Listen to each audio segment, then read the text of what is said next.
An annual celebration of Cabrini's heritage and mission, Cabrini Day honors the college's namesake, St. Francis Xavier Cabrini.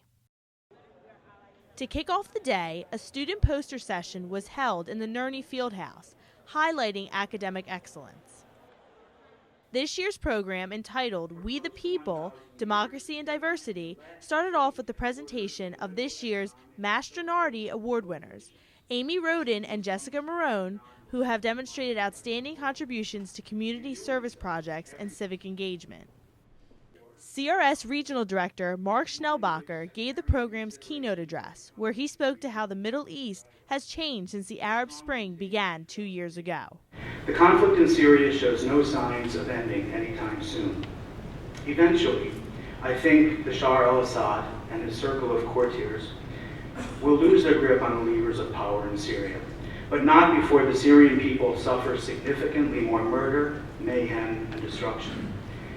At this point, in predicting what a successor Syrian regime will look like, your guess is as good as mine or anybody else's.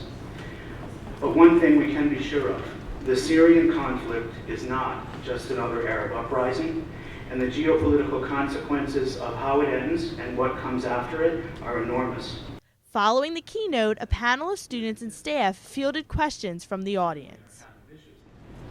You know, and in visiting Libya, it was very interesting for me, having been in other areas of the Middle East, to now being in an area that had been occupied by a dictator for over 40 years, and learning what that had done to repress not just their culture and their history. They couldn't have art.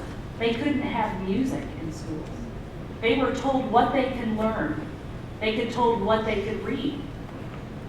And you didn't go over and beyond that, because if you did, you were at, Gaddafi's forces. You were jailed, you were beaten, you were raped. For LOQation, I'm Jenna Rose DiGiacomo.